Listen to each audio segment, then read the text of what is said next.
제가 다시 운동을 시작했습니다. 제가 요즘 다시 운동을 시작해서 식사 조절도 이제 다시 시작을 했고요. 소위 이제 그 탄단지를 생각하면서 이제 계속 수치를 입력해가면서 식사 조절도 하고 있습니다. 단순히 이제 살을 빼겠다는 것뿐만 아니라 제가 첫 시간에 충격 고백을 했죠. 혈당이 어마어마하게 높게 나왔다고. 그래서 가족력도 있고 해서 관리를 해야 되는 게 맞는데 다시 목표를 세우고 이제 전반적인 이 시기와 어떤 운동에 대한 그 관리를 다시 시작한 거죠. 지금 한 2주 정도 지났지 않습니까? 첫 시간으로부터 아닌가요? 한 3주 됐나요? 3주 됐네요. 와, 시간 진짜 빠르네요. 어, 이제 3주 됐는데 제가 한 2kg 정도 빠졌습니다. 무리해서 한 건 아닌데 굉장히 자랑스럽게도 2kg가 빠졌어요. 결혼 전 몸무게로 돌아왔습니다. 이제 근육량을 늘려야 되겠죠. 제가 앞으로도 열심히 운동을 해서 건강하게 오래 살아남아서 교회를 지킬 수 있도록 하겠습니다. 컨디션도 굉장히 좀 좋아졌고요. 근데 사실 이렇게 작은 목표를 세워놓고 그것을 성취하는 것, 이제 작은 어떤 내 삶에 무엇을 하겠다, 책을 읽겠다, 이렇게 작은 목표들을 세워놓고 성취하는 것이 이제 굉장히 삶에 큰 활력을 불러 일으켜 주죠. 좀 삶을 좀 더 단순하게 만들고 또 어떤 조금 더 움직이게 만들고 그런 것들이 있는 것 같습니다.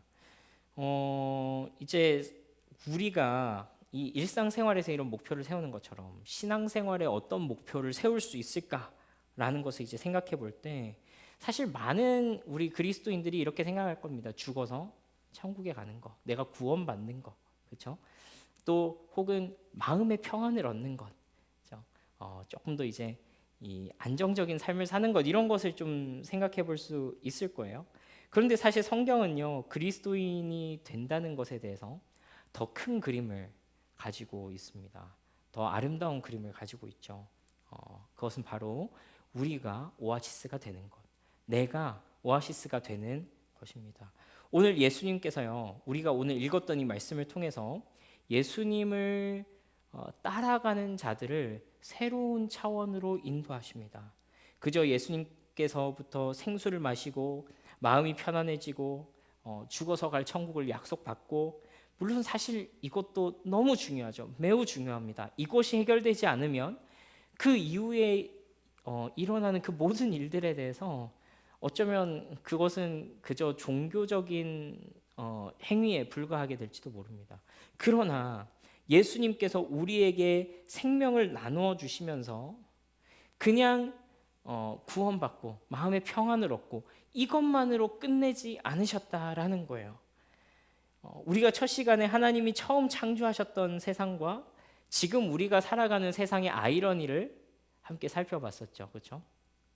그 아이러니를 살펴보고 그리고 예수님을 통해서 예수님의 십자가 사건을 통해서 우리를 위해 죽으시고 부활하신 그 일을 통해서 죄와 악의 문제를 해결하셨다 하는 것을 우리가 함께 살펴봤습니다.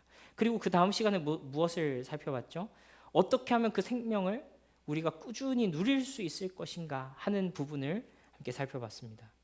그리고 오늘은 우리를 이 복음 안에서 이 생명을 누린다는 것이 우리를 궁극적으로 어디로 인도해 가는 것인가 하는 것을 함께 살펴보게 될 것입니다.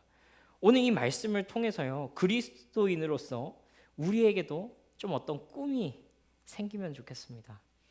그냥 제가 강요하는 꿈이 아니고요. 여러분들이 이런 꿈을 꾸셔야 돼요라고 여러분들에게 요구하는 꿈이 아니라 진짜 성령 안에서 이 말씀이 여러분들의 마음에 닿아서 정말로 내가 진짜로 삶의 일부분이라도 정말로 이렇게 되면 좋겠다. 정말 내 삶의 한 구석이라도 정말 그런 삶이 되면 좋겠다 하는 그런 목표가 열망이 좀 생기면 좋겠습니다. 마치 다이어트를 하겠다는 저의 이 작은 목표가 제 삶을 조금 더 규모 있고 생동감 있게 만들었던 것처럼 오늘 이 성경이 보여주시는 그림을 따라서 우리가 복음 안에서 이 작은 믿음의 목표를 세울 때 그것이 우리의 이 믿음 안에서의 삶을 훨씬 더 풍요롭게 만들어 갈 수 있다라는 것을 우리가 오늘 확인하게 될 것입니다. 자, 그러면 오늘 본격적으로 우리 말씀에 들어가서요. 오늘 우리가 읽은 말씀의 배경에 대해서 함께 살펴보면 좋겠는데요. 오늘 예수님께서 이 말씀을 하신 것은요, 초막절이라는 배경 속에서 말씀을 하신 것입니다. 초막절은요, 유대인의 3대 절기 중에 하나예요. 6월절, 77절, 초막절. 6월절, 77절이라고도 하고 오순절이라고도 하고, 그리고 초막절. 요 세 가지가 이스라엘의 유대인들의 3대 절기라고 할 수 있습니다. 이 초막절은요, 이스라엘 백성들이 출애굽을 했죠. 그렇죠? 출애굽을 하고 나서 이 광야에서 가나안 땅, 약속의 땅에 들어가기까지 40년 동안을 광야에서 떠돌이 생활을 합니다. 유목민 생활을. 그 40년 동안의 생활을 반복하는 거예요. 기념하는 겁니다. 그래서 이 초막절의 중요한 의식 중에 하나가 실로암이라는 연못에서 물을 길어다가 제단에다가 붓는 그 행위를 하는 거예요. 이건 뭘 상징하냐면요, 이 광야에서 목마름으로 고통받던 이스라엘, 물이 없어서 불평했던 그 이스라엘에게 반석을 쳐서 물을 주셨던 그 행위를 상징하는 거예요. 그것을 반복하는 거예요. 물이 없어서 목말라 했던 이스라엘에게 물을 주시면서 참된 메시아가 올 것을 대망하는 그런 의식이 바로 초막절의 물붓기 의식이었던 거예요. 이 사람들 어떻게 했습니까? 광야에서 모세를 향해서 물을 내놔라, 너를 죽여버리겠다. 아니면 또 이렇게까지 얘기했죠. 하나님이 우리를 죽이시려고 광야로 인도해 내셨나 보다. 하나님 뭐하러 우리를 구원했습니까? 이렇게 죽일 것 같으면 그냥 이집트에서 맛있는 거 먹고 좋은 거 먹다가 그냥 거기서 쾌락을 누리다가 죽게 하시지, 왜 광야까지 불러내가지고 우리를 이렇게 힘들게 하십니까? 라고 불평했죠. 근데 그 사람들에게 어떻게 하셨습니까? 하나님께서 너희들 다 이렇게 불평한 이 자식들 다 죽어라 이렇게 하지 않으시고 친히 반석에서부터 물을 내서 그들에게 먹이신 거예요. 그들의 죄악과 완악함 속에서도 그들을 멸하지 않으시고 하나님의 생수를 공급하여 주신 것이죠. 그들의 불평 그 이전에 있는 깊은 목마름을 헤아리신 것입니다. 바로 이것을 기념하는 이 초막절, 특별히 이 초막절의 마지막 날, 이 명절의 마지막 날은 하이라이트거든요. 우리도 축제하면 마지막 날이 피날레지 않습니까? 그런 하이라이트에 예수님께서 나타나신 거예요. 예수님께서 나타나셔서 이렇게 말씀하시는 겁니다. 누구든지 목마르거든 다 내게로 와서 마시라 라고 말씀하시는 거죠. 예수님께서 무엇을 보여주고 계신 거예요? 바로 그 광야에서 이스라엘의 모든 불평에 응답하셔서 바위에서 물을 내게 하셨던 그 사건의 주인공이 바로 누구라고요? 예수님, 그 자신이라고요. 내가 바로 그때 그 반석에서 물을 주셨던 그 하나님, 너희에게 영원한 생수를 주겠다 말씀하셨던 그 하나님의 약속의 실체다 하는 것을 예수님께서 보여주신 거예요. 그래서 예수님께서 이 목마른 자들에게 와서 마시라고 초청하고 계신 거죠.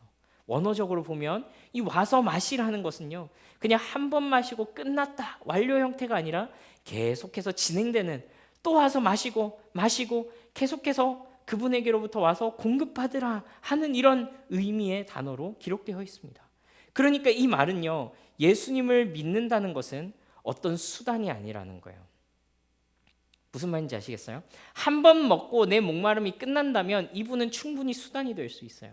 내 목마름을 해결하기 위한. 내가 목마르니까 가서 마시고 먹고 구원받았으면 끝 아니야?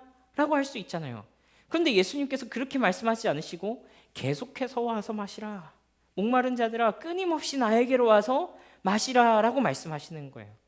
여러분, 이것은요, 예수 그리스도께서 수단이 아니라 관계 가운데서 우리를 부르고 계시다라는 사실을 우리에게 상기시켜 줍니다. 왜 그렇습니까? 수단으로서 한 번만 내가 만족스럽게 얻고 끝내버리면 되는 분이 아니라 그분과 교제함 속에서 그분께 계속해서 나아감을 통해서 그분과의 올바른 관계를 통해서 계속해서 나에게 생명이 공급될 수 있는 그런 관계 가운데로 우리를 초청시켜 주시는 거죠. 예수님과 올바른 관계를 맺게 될 때, 그분과 동행하는 삶을 살게 될 때 예수님께서는 그러면 너희는 목마르지 않게 될 것이다 라고 하시는 거예요. 그리고서 재밌는 말씀을 하십니다. 우리 함께 38절 말씀을 한번 읽어보겠습니다. 시작. 성경의 이름과 같이 그 배에서 생수의 강이 흘러나오리라 하시니. 그렇습니다. 예수님을 믿는 자들의 배에서 생수의 강이 흘러나오리라 이렇게 말씀하시는 거예요. 여기서 배라는 말은 인간의 가장 깊숙한 곳, 인간의 가장 깊은 내면에서부터 이 생수가 흘러나올 것이다 이 말씀을 하시는 거예요. 여러분 초막절에 예수님께서 목마른 자들에게 내게로 와서 마시라라고 하신 것은요, 예수님 그분 자체가 이 광야 가운데 오아시스가 되신다라는 것을 분명하게 증거해 주시는 것이죠. 그러나 동시에 그 물을 마시는 자, 그 분을 믿는 자에게서도 생수의 강이 흘러갈 것이다 라는 말씀을 하시는 거예요. 오아시스 되신 예수님을 만나고 그분께로부터 생명을 공급받는 것, 그리고 그곳으로부터 나도 오아시스가 되는 것, 아니 그냥 오아시스가 되는 정도가 아니라 이것이 흘러 넘쳐서 마치 강을 이루는 것, 이것이 오늘 예수님께서 여러분들에게, 저에게, 각자에게 주시는 그 비전이다, 목표다라고 할 수 있습니다. 여러분 요한복음은요, 이것에 대해서 조금 더 자세히 설명하면서 여기에다가 이것이 어떤 의미인지 조금 더 구체적으로 설명을 해주는데요. 우리 39절을 한 번 더 읽어보겠습니다. 시작. 그를 믿는 자들이 받을 성령을 가리켜 말씀하신 것이라. 예수께서 아직 영광을 받지 않으셨으므로 성령이 아직 그들에게 계시지 아니하시더라. 우리가 이 괄호 안에 있는 말씀, 이 말씀은요, 우리가 다음에 기회가 되면 좀 더 자세하게 살펴보도록 하겠습니다. 근데 오늘 이 말씀, 이는 그를 믿는 자들이 받을 성령을 가리켜 말씀하신 것이라 라고 하는 이 말씀을 우리가 조금 더 살펴보면 좋겠어요. 여러분, 오늘 성령 하나님이 도대체 무엇을 하시는 분이길래 그분이 우리 속에서 넘쳐나는 이 생수의 비유가 되는 것인가 하는 것입니다. 나를 믿는 자는 성경의 이름과 같이 그 배에서 생수가 흘러나리라 하시고서 이것은 무엇이냐면 그 너희 속에 주실 그 성령에 관한 것이다 라고 예수님께서 친히 이 말씀을 가운데서 설명을 해주고 계신 거예요. 그럼 성령 하나님이 무엇 하시는 분이길래 우리 속에서 이 생수가 넘쳐날 수 있는가 하는 것입니다. 이제 우리가 지난 시간 통해서 우리가 이 말씀에 대해서 한 번 더 자세히 살펴봤기 때문에 이 성령 하나님이 무엇 하는 분인가 하는 것에 대해서 살펴봤기 때문에 여러분 어렴풋이 이제 감이 오시리라 생각합니다. 성령 하나님 무엇 하는 분이십니까? 성령 하나님은 요한복음 15장 26절 말씀을 통해서 여러분들에게 한번 설명을 드렸죠. 내가 아버지께로부터 너희에게 보낼 보혜사 곧 아버지께로부터 나오는 진리의 성령이 오실 때 그가 나를 증언하실 것이요 이렇게 말씀하셨죠. 성령 하나님은 어떤 분이라 그랬습니까? 진리의 성령이다. 그리고 그분께서 하시는 일은 무엇이다? 나를 증언하시는 것이다. 예수 그리스도를 증언하시는 것이다. 그것이 성령 하나님께서 하시는 일이다라고 한 거예요. 예수 그리스도를 믿을 때, 그분을 영접할 때 우리 가운데 성령 하나님께서 좌정하시고 우리가 그분과 동행하는 삶을 살게 되죠.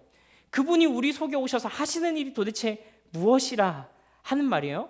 그것은 바로 우리 속에서 진리 되신 예수 그리스도, 그분의 사랑, 그분의 복음, 그분의 은혜, 그분과 친밀하게 사귀어 사는 것, 그것을 우리 속에서 끊임없이 증언하는 것입니다. 뭐라고 그랬습니까? 예수 그리스도를 믿는 자는 성경의 이름과 같이 그 배에서 생수가 넘쳐나리라. 계속해서 예수님을 만나고 그분에게로부터 가서 마셔야 된다. 이것은 반복적인 것이다. 관계에 관한 것이다 라고 했잖아요. 이것을 가능하게 해주시는 분이 바로 성령 하나님이라고요. 조금 이해가 되시나요? 그러니까 성령 하나님께서 우리 속에 계시지 않으면 우리는 예수 그리스도와 교제할 수 없는 겁니다. 우리가 예수 그리스도, 부활하신 예수 그리스도, 하나님 보좌 우편에 앉아 계신 그분, 시간적으로 완전히 초월해 계신 분과 어떻게 실제적으로 우리가 일상생활 가운데서 그분과 교제하면서 살아갈 수 있냐는 거예요. 그것은 바로 우리 속에 주신 성령 하나님 때문입니다. 성령 하나님께서는 우리 속에 예수님이 눈에 보이지 않지만 우리로 하여금 깨닫게 하십니다. 그분의 사랑에 대해서. 그분을 믿게 하십니다. 그분을 의지하게 하십니다.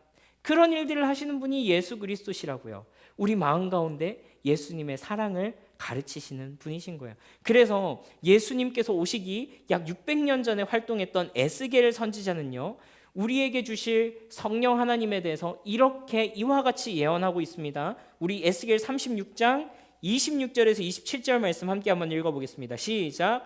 또 새 영을 너희 속에 두고 너희에게 주되 너희 육신에서 굳은 마음을 제거하고 부드러운 마음을 줄 것이며 또 내 영을 너희 속에 두어 너희로 내 율례를 행하게 하리니 너희가 내 규례를 지켜 행할지라. 그렇습니다. 여러분, 이것이요 성령 하나님께서 하시는 가장 신비한 일입니다. 도무지 하나님과 관계없이 살아가고 하나님의 뜻에 관계도 없었고 교회에 대해서도 관계가 없었고 예수님, 하나님 그것은 뜬구름 잡는 소리인 것 같았는데 성령 하나님께서 우리 가운데 오셔서 하시는 일이 무엇이냐면 궁금하게 하시는 거예요. 그분에 대해서 알아가고 싶게 하시는 거예요. 내가 여기에 매달려 있을 이유보다는 안 매달릴 이유가 훨씬 더 많은데, 그러니까 이 진리에 대한 탐구를 하는 것보다 안 하는 게 훨씬 쉽잖아요. 그렇죠? 저는 정말로 그렇게 생각합니다. 우리 공동체 가운데도 여러 스펙트럼을 가진 분들이 있고 또 우리 교회가 여러 스펙트럼을 가진 분들과 교제를 하지만 저는 그렇게 믿어요. 그분들 가운데 이미 성령 하나님께서 역사하고 계신다는 것을 저는 자주 발견합니다. 그 끊임없는 고민들, 이것이 믿음일까 아닐까, 내가 믿는 것일까 아닐까, 그 고민들, 그 고민은요 성령 하나님께서 계시지 않으면 시작할 이유가 없는 것입니다. 그 오랜 시간 동안 고민하면서 그 문제를 붙잡고 씨름하고 내가 믿는 것일까 아닐까, 믿는 것이라는 건 무엇일까, 그 탐구하는 것, 그것 성령 하나님께서 이미 그 속에서 일하기 시작하신 거예요. 우리는 그 과정을 무시하면 안 돼요. 그렇죠? 하나님께서는 우리를 어느 날 뿅 하고 바꾸시기도 하지만 긴 세월 동안 조금씩 우리를 인격적으로 설득해 가시기도 하세요. 그러나 그것이 어떤 모양이든지 간에 우리로 하여금 그 진리를 향해서, 그 예수 그리스도를 향해서 고민하고 포기하지 않고 나아가게 하시는 일, 하나님의 말씀이 우리의 마음 가운데 새겨지게 하시는 일, 우리의 여러 고민과 갈등 속에서도 그 예수 그리스도에 대한 탐구를 멈추지 않게 하시는 일, 그것이 바로 성령 하나님께서 하시는 일이다라고 벌써 예수님께서 오시기 600년 전에 에스겔 선지자의 입술을 통하여서 우리에게 예언하고 계셨던 거예요. 그렇습니다. 예수님 안에 있는 이 복음의 총체를 우리의 온 인격으로 알아가게 하시는 것이죠. 그래서요, 여러분, 내 속에 성령 하나님 계신 걸까 안 계신 것일까? 성령 하나님 나한테 좀 와주시면 좋겠는데요. 고민하실 필요 없습니다. 여러분들이 예수 그리스도를 주라고 시인했다면 여러분들 속에 이 복음에 대한, 이 믿음에 관한 탐구가 시작됐다면 이미 성령 하나님께서 그 속에서 일하고 계신 거예요. 우리가 해야 될 일은 뭐예요? 그분에게 자리를 내어주는 것입니다. 그분이 우리의 속사람 가운데서 우리를 설득하실 때 그분께서 일할 수 있는 자리를 내어드리는 것입니다. 이것을 보고 우리가 인격적인 하나님을 믿는다라고 얘기를 하는 거예요. 그래서 인격적이다라고 얘기를 하는 거예요. 여러분, 우리가 그렇죠. 우리가 어떤 친구하고 대화를 할 때도요, 티키타카가 되려면 어떻게 해야 됩니까? 들을 줄도 알아야 되고, 상대가 말할 때 경청할 줄도 알아야 되고, 어떨 때는 내 뜻을 굽히고 그 사람을 따라가야 할 때도 있죠. 그때 어떤 일들이 일어나나요? 관계가 발전하는 것을 경험합니다. 성령 하나님과 우리와의 동행, 예수 그리스도와의 생명력 있는 동행, 어떻게 가능합니까? 성령 하나님께서 우리 속에 오셔서 예수 그리스도를 증언하실 때, 혹은 우리의 양심 가운데 말씀하실 때, 혹은 우리의 이 마음속 깊은 곳 가운데서 어떤 울림이 있을 때 그곳에 자리를 내어주는 것입니다. 그리고 그분께서 우리의 마음 가운데 더 많이 활동할 수 있도록 인격적으로 그분에게 우리를 내어드리는 일을 하는 것입니다. 그분이 활동할 수 있는 영역을 만들어 드리는 것이라고요. 여러분, 그렇습니다. 여러분, 그래서요, 성령 하나님께서 어디에 계십니까? 지금 우리가 예배하는 가운데 성령 하나님 함께하고 계시죠? 어디에 계세요? 어디에 계세요? 우리의 속사람 가운데 계시죠. 그렇죠? 어디에 무슨 여기에 뭐 의자에 성령님 앉아, 아니, 그런 거 아니에요. 그런 거 아니에요. 뭐 어떤 교회에서는 이제 자리를 하나 비워놓는데요, 거기 하나님의 자리라고. 물론 이제 상징적으로 하는 것이겠죠. 그러나 그렇지 않습니다. 그렇지 않습니다. 우리가 함께 성령의 전이 된 이유는 다른 어떤 이유도 아니고 성령 하나님께서 우리 가운데 임재하시기 때문에 그렇습니다. 우리가 그분의 자정하시는 처소가 되기 때문에 그렇습니다. 그래서 고린도전서 6장 19절 말씀에 사도 바울을 통해서 이렇게 말씀하시죠. 너희 몸은 너희가 하나님께로부터 받은 바 너희 안에 계신 성령의 전인 줄 알지 못하느냐. 하나님께서 임재하시는 그곳이 곧 하나님의 집 아닙니까? 하나님께서 임재하시는 그곳이 곧 성전 아닙니까? 하나님께서 임재하시는 그곳이 바로 하나님께 예배를 받으실 만한 그런 거룩한 곳 아니겠습니까? 그렇죠. 그러니까 이제 우리는 어떤 존재가 된 거예요? 우리는 하나님의 임재가 있는 성전이 된 거예요. 내 몸은 하나님의 성전이 된 것입니다. 하나님의 자정하시는 처소가 된 것입니다. 다른 말로 하자면 생명의 샘이 된 것입니다. 무슨 말인지 아시겠어요? 하나님께서 생명의 원천이시잖아요. 그분께서 모든 생명을 공급해 주신다 그랬잖아요. 그분께 참된 생명이 흘러나온다 그랬잖아요. 그런데 그 샘의 근원이 이미 우리 속에 임재해서 좌정해 계신다고요. 여러분, 그것이 기독교 신앙의 신비입니다. 그러면 이 성령께서 우리의 안에, 하나님께서 우리 안에 함께하고 계신데 우리가 이 샘의 원천이 아니고 뭐라는 말이에요. 그렇죠? 이게 단지 신학적으로 어떤 개념적으로 어떤 사상적으로 그렇게 된 것이 아니라 이것은요 실체입니다. 실제적인 경험입니다. 성령 하나님께서 우리 안에 거하실 때 우리가 새로운 시선으로 세상을 바라보게 되고 새로운 시선으로 하나님의 말씀을 바라보게 되죠. 늘 똑같이 읽던 말씀이에요. 우리가 성경을 반복해서 읽을 때 오는 유익이죠. 내가 몇 번이나 읽었던 말씀입니다. 그런데 그 말씀이 오늘 나에게 새롭게 다가오는 거예요. 나의 양심을 찌르기도 하고 나를 다시 일으켜 세우기도 하고 나에게 새로운 힘과 능력을 줘서 살아갈 힘을 얻기도 하고 또 어떨 때는 사명을 줘서 내가 감당할 수 없을 것 같았던 그 일을 하게도 하는 것입니다. 그렇죠. 그래서 성경을 몇 번씩 읽잖아요. 그렇죠? 어떤 분들 막 100번씩, 200번씩 막 이렇게 읽잖아요. 왜 그런 거예요? 읽을 때마다 새로운 거예요. 그게 죽어있는 하나님의 말씀이 아니라 우리 속에 계신 성령으로 말미암아 이 진리가 나에게 새롭게 다가오는 그 은혜가 있는 것입니다. 그래서 우리가 다 읽었다고 다른 책처럼 한번 읽었으니까 안 읽어가 아니라 하나님의 뜻을 구하는 마음으로 성경을 계속해서 읽어나가야 되는 거예요. 반복적으로. 또 어떤 다른 사람들을 향한 내가 진짜로 사랑할 수 없는 그런 마음을 가진 사람인데 그 사람에 대해서 용납하게 되고 품게 되는 그런 은혜를 주실 때도 있고 말이죠. 제가 이번 주에 그런 경험을 좀 했습니다. 굉장히 마음이 힘들었어요. 그 사람 때문에. 이 사람을 어떻게 해야 될까 하는 그런 생각이 들었어요. 그런데 어제 말씀을 준비하는 가운데 그냥 그런 하나님께서 그 마음을 주셨어요. 감사하다. 오히려 감사하다. 품어야 되겠구나. 하나님께서 은혜를 주시는구나. 그것이 저에게 확 몰려왔어요. 그래서 다시금 사랑할 수 있는 힘을 하나님께서 주셨습니다. 여러분, 이런 일들이 우리 가운데서 일어나는 거예요. 일어나는 거예요. 어떤 하나님과의 교제하는 것이, 예배를 드리는 것이, 말씀을 읽는 것이, 기도를 하는 것이 우리에게 어떤 의무사항이나 우리에게 짐을 지우는 것이 아니라 그분과 교제하는 친밀한 생활이 되는 것입니다. 근데 여러분, 이런 과정이요, 이런 변화가 한 번에 일어나는 게 아니라는 거예요. 한 번에 일어나는 거 아니라는 거예요. 뭐라고 말씀하셨어요? 계속해서 내게로 와서 계속해서 마시라. 그분과 동행하여 살면서 그분으로부터 생명을 공급받아라 라는 거예요. 여러분, 우리가 지속적으로 예수님에게서 이 생명을 공급받을 때 성령 하나님께서 우리 속에서 계속해서 역사하시는 거예요. 우리 내면에서 이 생수의 강이 끊이지 않고 흘러넘치는 그 은혜를 주시는 겁니다. 사실은요, 이것은 선후 관계를 정리하기가 좀 어렵습니다. 사실 그래서 이것이 관계의 특징이라는 거예요. 성령 하나님께서 우리가 예수 그리스도와 친밀하게 사귀어 살면서 그분께로부터 공급받을 때 생수의 강이, 성령의 강이 흘러넘칠 것이다. 물론 이 말도 맞지만 다른 말로 하자면 성령께서 우리 안에 계시기 때문에 예수 그리스도께로부터 계속해서 공급받을 수 있는 것이기도 하죠. 근데 사실 우리가 누군가와의 관계에 있어서도 그렇지 않습니까? 내가 예를 들어서 아내와 함께 살아가면서 사랑할 때 어떻게 해야 돼요? 내가 친밀하게 지내기 때문에 사랑이 더 솟아나죠.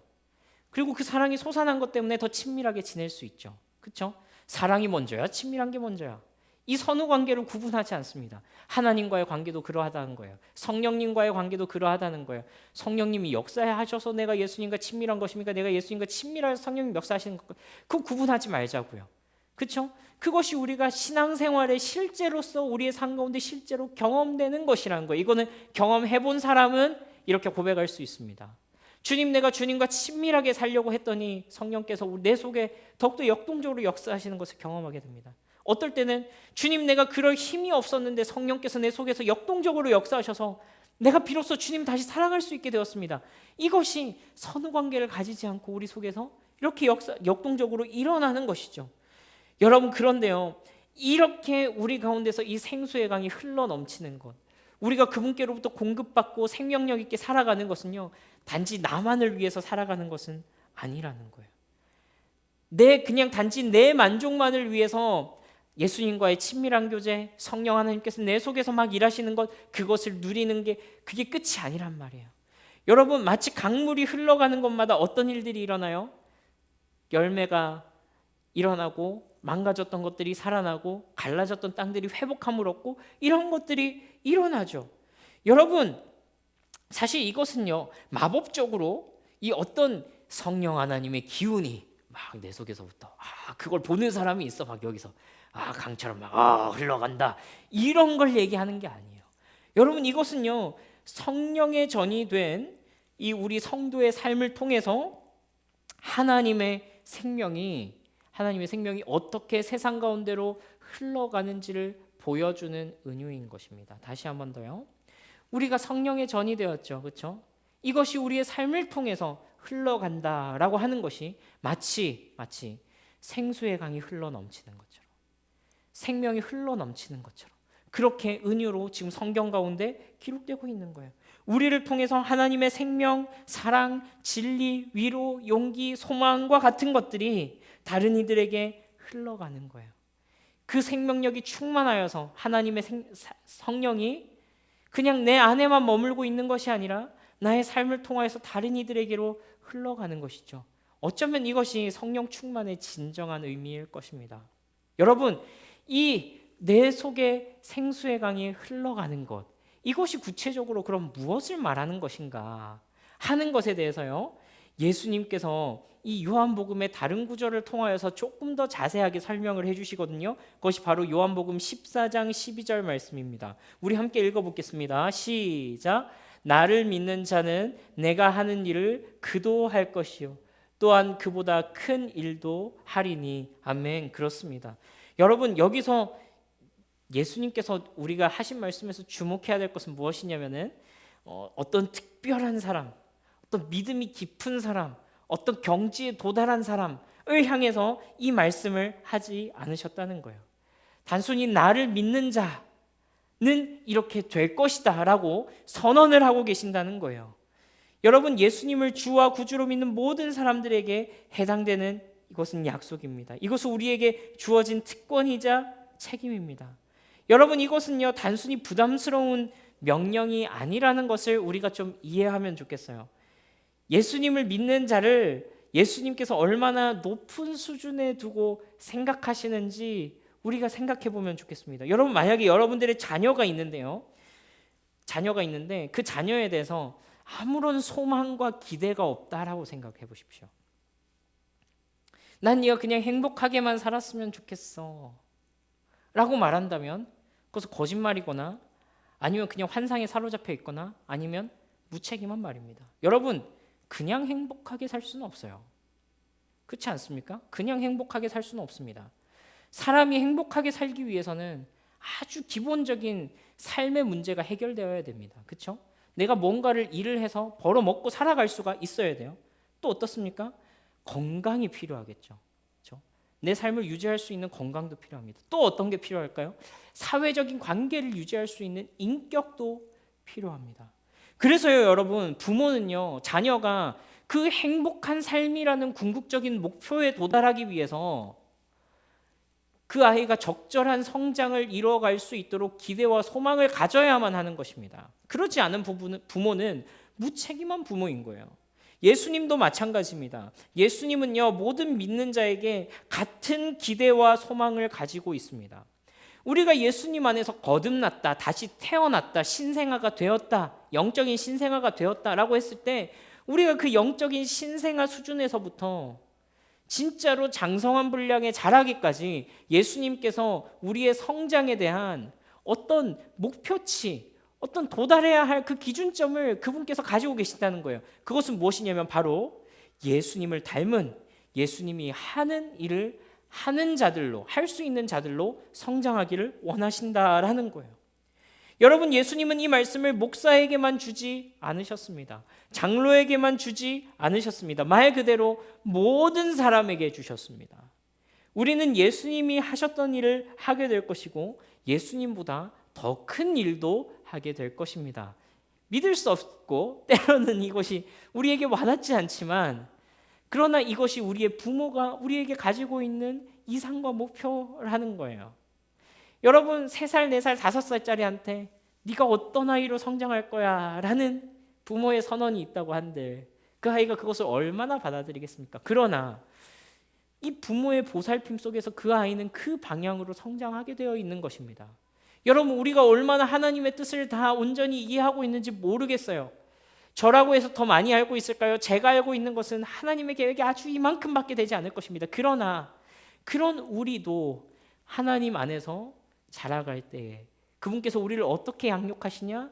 그리스도를 닮은, 그리스도께서 하신 일을 하는 자들로 그렇게 우리를 인도해 가고 계시다라는 거예요.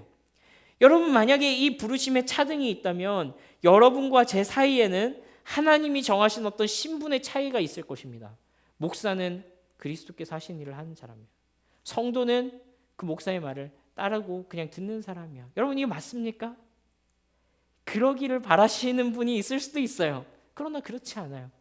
여러분들 저와 전혀 차이가 없는 그리스도께서 동일하게 부르신 나를 믿는 자는 중에 한 분들이란 말씀이십니다. 여러분, 그렇죠. 여러분, 그래서요, 우리 밑에 말씀, 오늘 우리가 읽었던 말씀, 나를 믿는 자는 성경의 이름과 같이 그 배에서 생수의 강이 흘러나리라. 나를 믿는 자는 내가 하는 일을 그도 할 것이요. 여러분, 이 말씀에 7장 38절의 완벽한 해석, 가장 강력한 해석을 예수님께서 하고 계신 거예요. 나를 믿는 자에게 도대체 어떤 일들이 일어나게 될 것인가 하는 것입니다. 성령께서 그 속에 계심으로 예수 그리스도께서 어떤 분이신지, 그분이 나를 어떤 삶으로 인도하시는지 그 소망을 품고 나도 예수 그리스도를 닮아가고 싶게 하는 것, 그래서 나도 예수 그리스도께서 하신 일을 나도 하게 되는 것, 내 삶의 한 부분이라도 그분을 진정으로 따라가기를 원하는 것, 그리고 실제로 그분께서 하신 일을 나도 하게 되고 그분보다 더 큰 일을 하게 되는 감격적인 순간을 맞이하게 되는 것. 엄마, 아빠, 내가 엄마, 아빠가 기대했던 것보다 더 넘치게 이렇게 되어 성장했어 라는 그 감격스러운 고백을 우리 예수님에게, 하나님에게 정말 그렇네요, 우리가 감격스럽게 고백할 수 있는 것입니다. 여러분, 그러면 예수님께서 하신 일은 뭐냐는 거예요. 우리가 따라가야 할, 예수님을 따라해야 할, 예수님께서 하신 일을 반복해야 할 그 일은 무엇이냐 하는 거예요. 여러분, 예수님께서는요, 이 땅에서 계실 때 3가지의 중요한 일을 하셨습니다. 그것은 바로 가르치시고 전파하시고 고치신 일입니다. 우리 따라 해볼까요? 가르치시고 고치시고 전파하셨습니다. 우리 이 말씀 같이 한번 읽어봅시다. 마태복음 4장 23절 말씀입니다. 시작.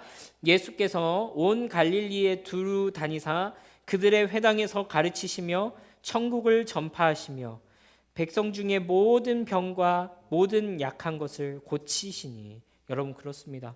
예수님께서는요, 이 땅 가운데 오셔서 하나님의 나라의 원리와 하나님 나라의 풍성함과 그 복음의 진리를 가르치셨죠. 산상수훈 같은 데서는 이 복음의 진짜 의미가 무엇이냐, 하나님의 법을 따라 산다는 것이 무엇이냐 우리에게 가르치셨습니다. 또 어떻게 하셨냐면은 예수님께서는 복음을 선포하셨습니다. 그냥 가르치실 뿐만 아니라 선언도 하셨어요. 설득만 하지 않으셨습니다. 선포도 하셨습니다. 여러분, 제가 요즘에 이 진리에 대해서 굉장히 많이 묵상하고 생각하고 있습니다. 어떨 때는 우리가 전도를 한다는 것, 복음을 전한다는 것, 그것이 누군가를 설득해내는 것에 함몰되어 있을 때가 참 많다는 것을 제가 많이 느낍니다. 그래서 제가 공부했던 것이 무엇이냐면은 철학을 공부하고, 그렇죠? 논리학을 공부하고, 이 성경 안에서의 논리를 쌓아내고, 아주 논리적으로 이 성경의 진리들을 구성하고 하는 일들을 준비를 했었던 것이죠. 그러나 여러분 또 한 가지 깨닫게 되는 것은 무엇이냐면은 사람은 이 영적인 일 가운데서 논리로만 굴복하지 않는다는 거예요. 여러분 논리로 다른 사람 납득시킬 것 같으면은 이 성경은 가장 지극히 높은 논리학이면 되는 거지 왜 굳이 이해되지 않는 하나님을 섬기고 예수님을 섬기고 성령님을 섬기는 것입니까? 그것뿐만이 아니라 선언하는 것도 있다는 거예요. 하나님의 나라의 복음을 선포하는 것도 있다는 거예요. 또 마지막으로 무엇입니까? 모든 약한 것들을 고치셨어요. 그렇죠? 병든 자에게 찾아가셨고 귀신 들린 자에게 찾아가셔서 이 하나님의 형상이 일그러졌던 것들을 다시 원상 복귀시켜 놓는 일들을 하신 거예요. 여러분 예수님께서 많은 기적과 이적을 행하신 이유가 뭐예요? 왜 성경에는 예수님께서 이루신 기적을 놓고 표적이라고 하냐는 말이에요. 이 표적이란 말은 영어로 사인이거든요. 사인. 무엇에 대한 사인이에요? 무엇에 대한 표지판입니까? 이분이 하나님이시다. 이분이 그리스도시다 하는 그 메시지를 전하기 위해서 기적들을 사용하신 거라고요. 무슨 메시지를 사용하셨어요? 이분이야말로 일그러진 하나님 나라를 회복하러 오신 분이시구나. 병든 자들, 약한 자들, 귀신 들린 자들, 하나님의 형상인데 하나님의 형상 구실을 하지 못하고 있는 자들, 죄인들, 세리와 또 창녀들에게 찾아가셔서 그들과 함께 식사하시고 그들을 고치셨던 것이죠. 여러분 예수님께서 이 사회 변두리에 있던 이들에게 찾아가셔서 그들에게 생명과 회복에 대해서 말씀하시고 그것을 보여주신 것입니다. 이것이 예수님의 고치시는 사역이었습니다. 여러분 이제 예수님께서는 우리에게 이렇게 말씀하시는 거예요. 너희도 이 일을 할 거야. 내가 한 것보다 더 큰 일을 할 거야 라고 우리에게 좀 소망을 가지라고 말씀해 주시는 거예요. 여러분 사실 놀랍게도 이 일은 실제로 일어났죠. 예수님께서는 이 예루살렘과 유대 지방에 한정되어서 그분께서는 활동하셨어요. 3년 남짓 활동하셨습니다. 그러나 그의 제자들을 통해서 어떤 일들이 일어났습니까? 온 세상으로 퍼져나가서 많은 사람들에게 복음을 전하게 됐어요. 당장에 예수님께서 죽으시고 부활하신 지 50일 후에 오순절날, 우리 그 3대 절기 중에 하나라 그랬죠. 77절 오순절, 77에 49. 오수는 5, 5에 10순자거든요.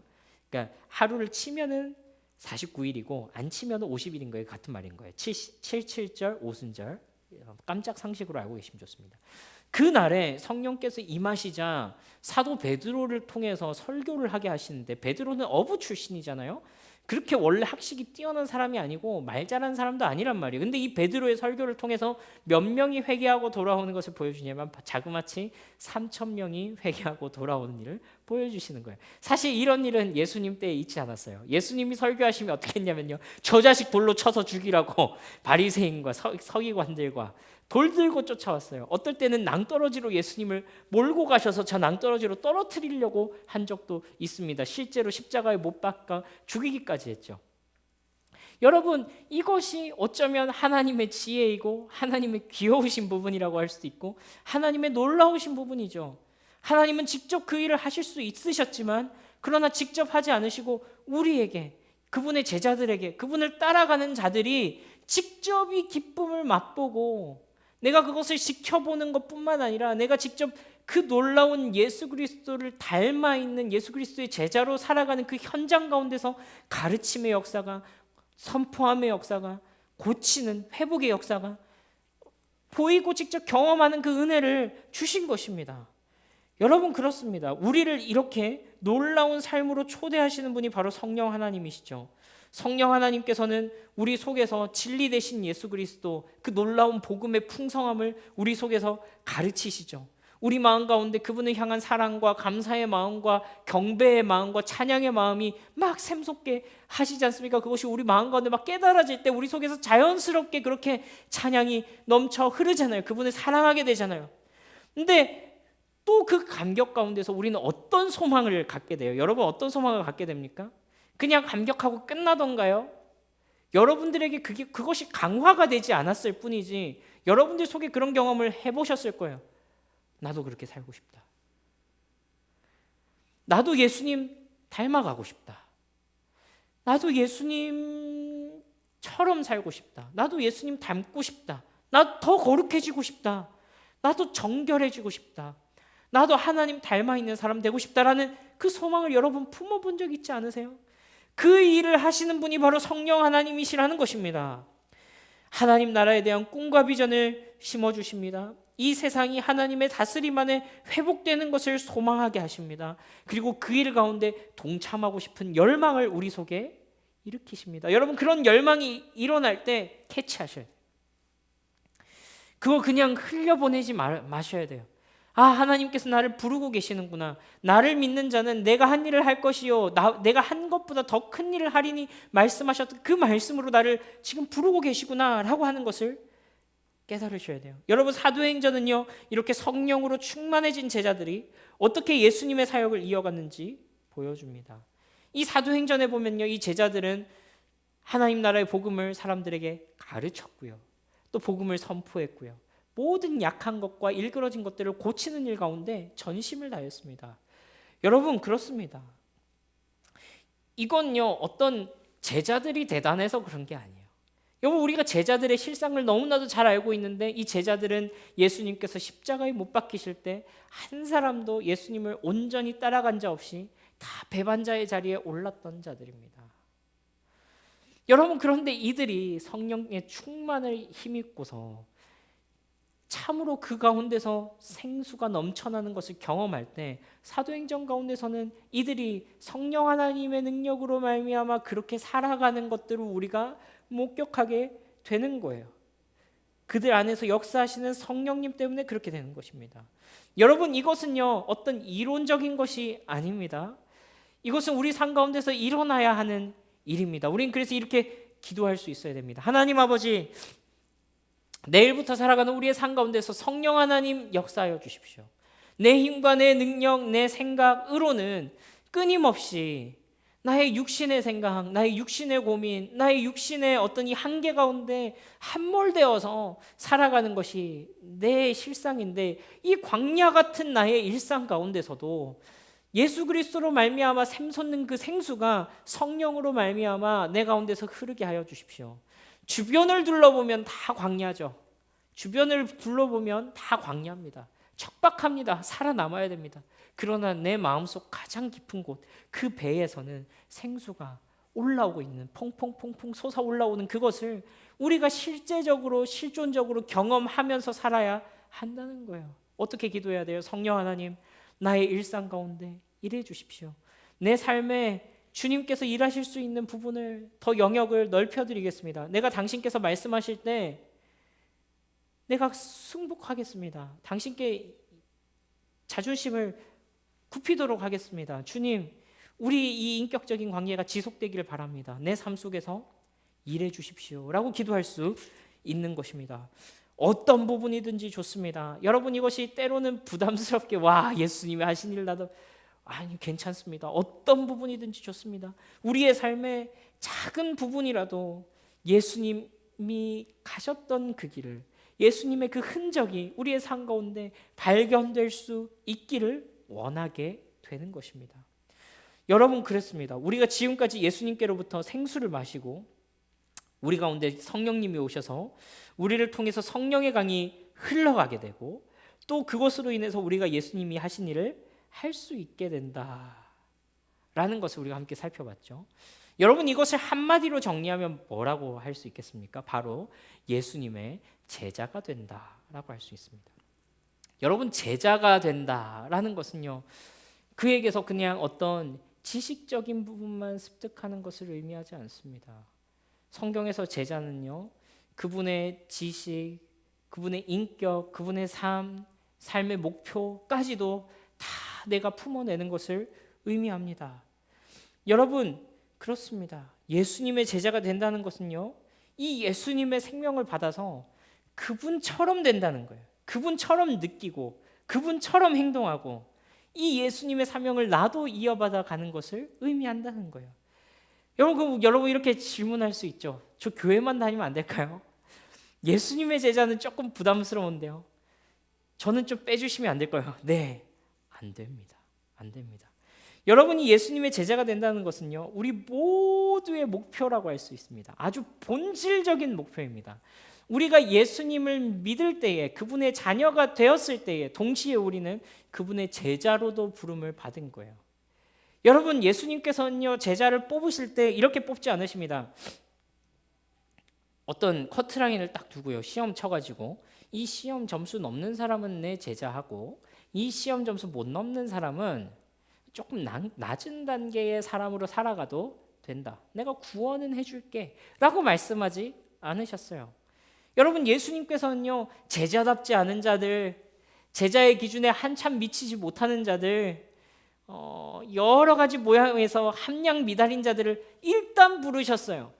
일단 부르셔서 누구로 부르셨어요? 제자로 부르셔서 제자답게 만들어 가시는 것이 예수님의 방법이고 성령이 말하는 이 제자도의 모습입니다.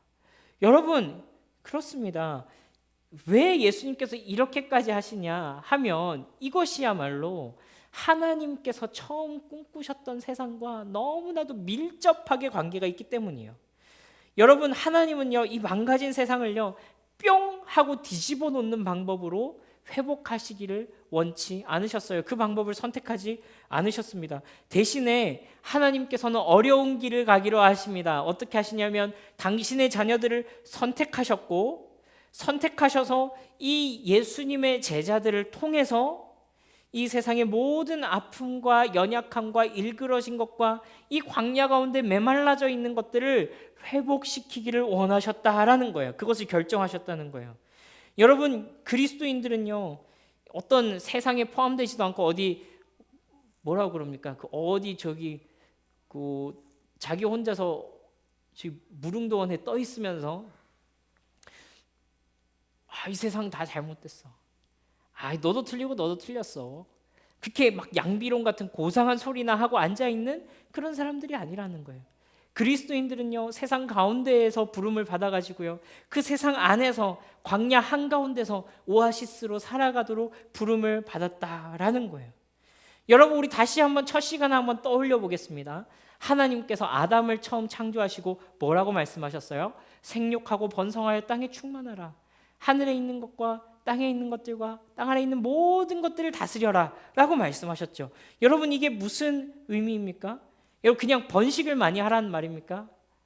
번식을 많이 하란 말이었습니까? 아니었죠. 그렇죠? 다스리라고 그랬으니까 마치 우리가 생각하고 있는 어떤 폭군처럼, 야, 내가 임금이니까 다 내 말에 들어, 막 다 도살하고 막 다 죽이고 이렇게 하라고 아담에게 다스리라고 그랬습니까? 그게 아니라 그랬죠. 마치 하나님께서 우리를 다스리시는 것과 같이, 하나님께서 우리를 그분의 사랑으로 다스리시는 것 같이, 어떨 때는 예수 그리스도께서 십자가에 죽으심으로 하나님 그분 자신의 생명을 내어주시는 것과 같이, 그와 같이 지극한 사랑으로 이 세상을 사랑하고 다스리시는 것이 하나님의 다스리심이죠. 그 다스리심을 이 세상 가운데 펼쳐내라, 하나님이 창조하신 세상을 더욱더 풍성하게 만들어라 하는 그 명령을 처음 사람 아담에게 주신 것이었습니다. 여러분, 그렇죠. 이 하나님의 형상을 지닌 존재가 이 하나님의 다스리심을 확장하는 것, 그분의 사랑과 섬김과 창조성과 정의로움과 그분의 은혜를 이 세상 가운데 드러내는 것이 첫사람 아담에게 주어진 명령이었다는 것입니다. 여러분, 그런데 이 말씀은요, 이제 예수 그리스도 안에서 다시금 회복되는 거예요. 망가진 인류 가운데, 망가진 인생들 가운데 이 명령은 더 이상 의미 없는 것처럼 느껴졌어요. 사람이 살아가는 만큼 다른 존재를 죽이는 것밖에 할 수 없는 그런 참 이 잔혹사들로 가득 찬 이 세상의 역사가 아니라, 다른 이들에게 진실로 생명을 주고 다른 사람들의 삶을 더욱더 풍성하게 하는 그것이 가능하게 된 것이 바로 예수 그리스도 안에서 새롭게 펼쳐진, 우리 가운데 주어주신 이 새로운 명령의 확장이라는 것입니다. 우리 이 말씀을 함께 한번 읽어보겠습니다. 시작. 그러므로 너희는 가서 모든 민족을 제자로 삼아 아버지와 아들과 성령의 이름으로 세례를 베풀고 내가 너희에게 분부한 모든 것을 가르쳐 지키게 하라. 그렇습니다, 여러분. 이것이 소위 우리가 대위임령이라고 하는 것입니다. 소위 우리가 지상명령, 땅 위에 있는 명령이 아니고 지상, 최고 상위에 있는 명령이다라고 하는 것입니다. 예수님의 제자로 부름을 받는 거예요. 하나님의 형상으로 지음받았던 우리는요, 이제 예수 그리스도 안에서 회복된 존재로서 그분을 닮아 있는 존재, 그분의 생각, 나도 그분의 생각을 하고, 그분이 갖고 있는 삶의 목표를 나도 삶의 목표로 갖고, 그분이 이 세상에 가지고 있는 삶의 비전을, 이 세상에 대한 비전을 나도 품고 있는, 그분을 똑 닮아 있는 그분의 제자로서 오늘 예수님은 말씀하고 계신 거예요. 하나님의 형상, 곧 예수 그리스도의 제자입니다. 예수님의 제자가 된다는 것은요, 단지 개인적으로 굉장히 고차원적인 영적인 사고를 하는 사람이다, 이것만을 의미하지 않습니다. 예수님의 제자가 된다는 것은요, 당신만큼은 천국에 가는 길이 확실하게 보장되었습니다를 말하는 천국행 티켓을 말하는 것도 아닙니다. 여러분, 이것은요, 하나님께서 이 땅에서 죄 용서를 통해서 회복하고자 하셨던 하나님과의 관계가 우리가 회복되었을 때, 하나님께로부터 참 생명을 흘러받고 있을 때 이 땅 가운데서 회복될 하나님 나라의 비전에 관한 것이에요. 우리 사도 바울은요, 로마서 8장에서 이와 같이 말하는데요, 우리 함께 한번 읽어볼게요. 시작. 피조물들이 고대하는 바는 하나님의 아들들이 나타나는 것이니 피조물이 허무한 데 굴복하는 것은 자기 뜻이 아니요 오직 굴복하게 하시는 이로 말미암음이라. 그 바라는 것은 피조물도 썩어짐의 종노릇하는 데서 해방되어 하나님의 자녀들의 영광의 자유에 이르는 것이니라. 온 피조물들이 함께 신음하고 있다고 그래요. 우리가 일과해서, 그렇죠? 우리 오아시스 플랜 첫 번째 시간에서 함께 나눠봤어요. 이 죄의 파급력은 그냥 인류의 비참일 뿐만 아니라 온 세상 모든 피조물들이 이 하나님께서 처음 창조하신 그 창조에 역행하는 이 세상으로 인해서 병리적인 현상들로 고통스러워하고 있다라는 거예요. 근데 이 피조물들이 누구를 기다린대요? 하나님의 아들들이, 하나님의 딸들이, 하나님의 자녀들이 오기를 간절히 기다리고 있다는 거예요.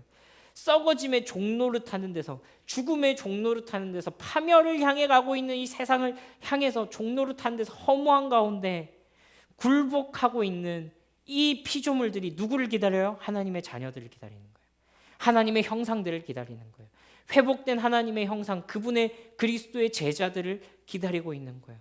이 예수 그리스도의 제자들을 통해서 이 땅 가운데 하나님께서 처음 꿈꾸셨던 그것들을 회복해 갈, 그것들을 기대하고 있는 거예요. 하나님의 사랑, 평화, 은혜, 자비, 긍휼, 영광, 이러한 것들이 그리스도인들을 통하여서 이 땅 가운데서 회복되는 것들을 기대하고 있는 거예요. 그래서 하나님의 아들들, 하나님의 형상, 그리스도의 제자, 그들을 기대하고 소망하게 되는 것이죠. 이것이 우리가 그리스도의 제자로 살아가는 것의 비전입니다.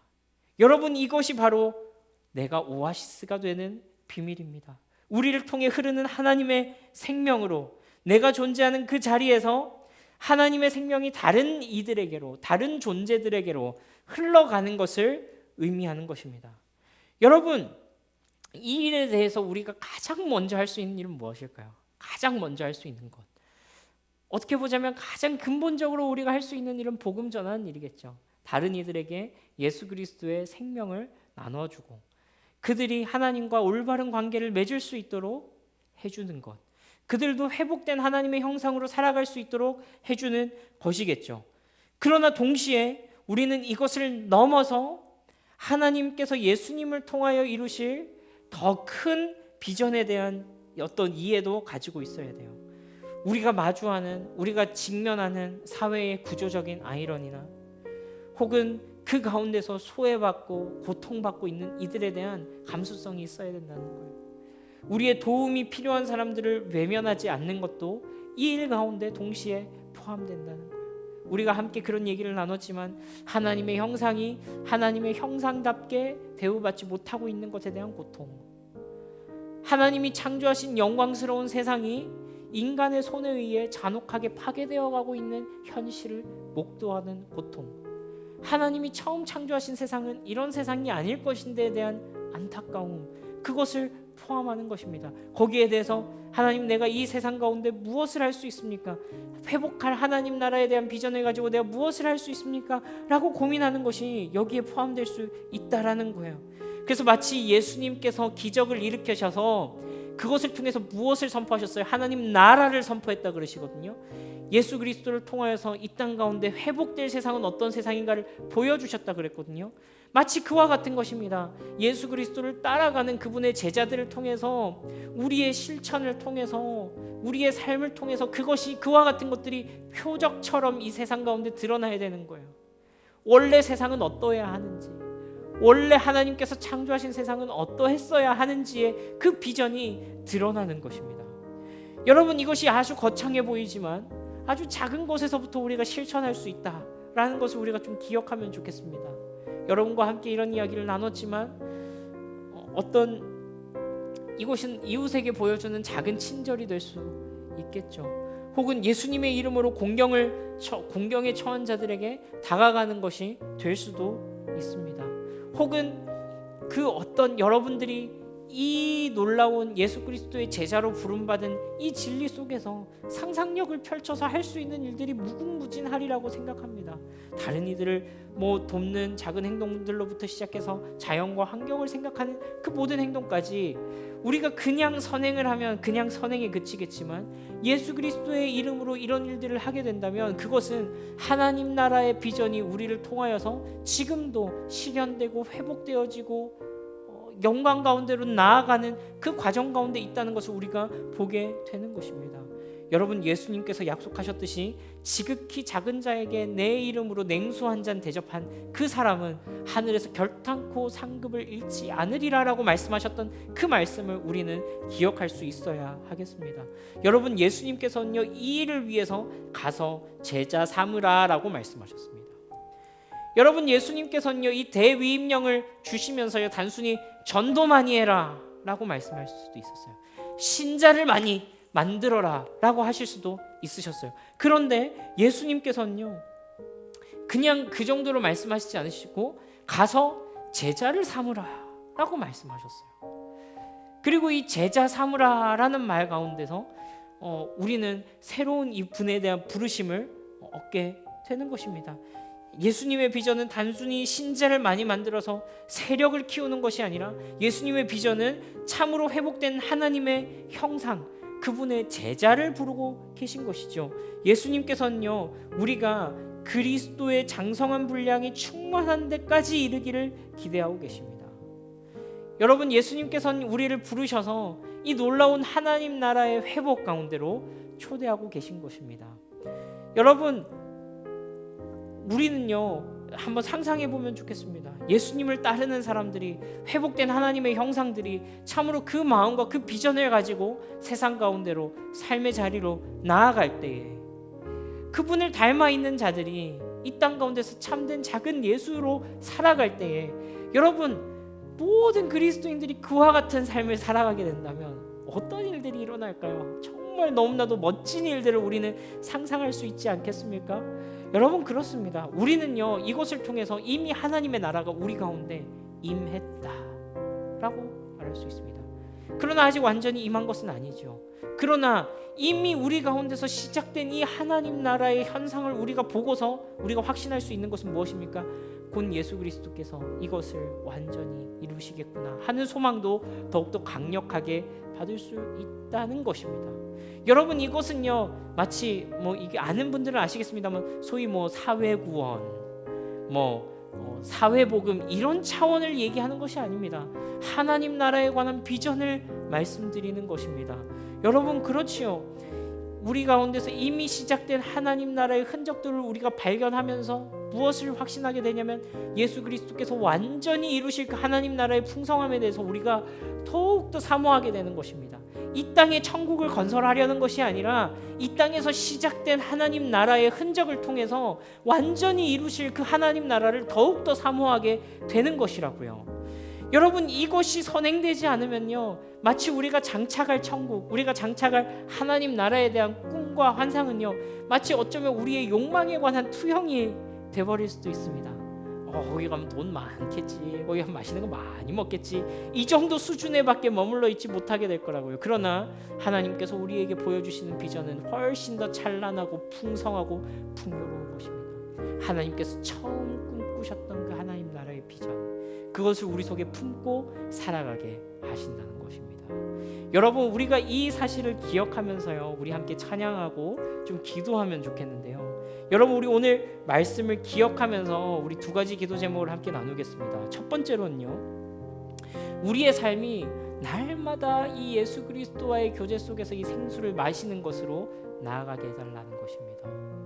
우리 속에 이미 함께하고 계신 이 성령 하나님께서 우리의 속사람 가운데 우리를 끊임없이 제자로 만들어 가시려고 하실 것입니다. 우리를 내버려 두지 않으실 것입니다. 우리 속에서 우리의 양심 가운데 혹은 우리의 결정의 순간 가운데 우리에게 말씀하실 것입니다. 저 사람 도와야 되지 않겠니? 혹은 이런 기회가 있을 때는 좀 복음 전할 수 있지 않겠니? 혹은 여러 가지 우리의 기도에 관한 것일 수도 있고요. 우리가 말씀 읽는 것에 관한 것일 수도 있고요. 우리가 하나님을 생각하는 것에 관한 것일 수도 있고요. 우리가 찬양하는 것에 대한 것일 수도 있습니다. 그때에 우리가 그분을 무시하지 않는 것입니다. 그분과의 깊은 인격적인 교제 가운데로 나아가는 것입니다. 그래서 어떻게 돼요? 우리가 진짜 그분의 성전으로서 기능하고 있는 것을 우리가 주님 좀 느끼게 해주십시오. 우리 속에서 그 진리의 풍성함이 퐁퐁퐁퐁 솟아올라가는, 진짜 주변을 둘러보면 다 광야고 척박하고 내가 오늘도 내 오늘 하루를 살아가기 위해서 치열하게 살아야 하지만, 그러나 주님, 내가 있는 이 자리는 하나님과 대면하는, 하나님을 만나는, 하나님과 깊이 교제하는 그 생명의 샘이 될 수 있도록 주님 도와주십시오 하는 기도를 할 수 있을 것입니다. 두 번째로는요, 그래서 주님 그 생명이 넘쳐 흐르게 해주십시오. 나를 믿는 자는 성경의 이름과 같이 그 배에서 생수의 강이 흘러나리라 말씀하셨던 그 말씀이 내 가운데서 이루어지게 하여 주십시오. 나를 믿는 자는 내가 한 일을 그도 할 것이요 또 그것보다 더 큰 일도 하리니 하신 그 말씀이 내 안에서도 이루어지게 하십시오.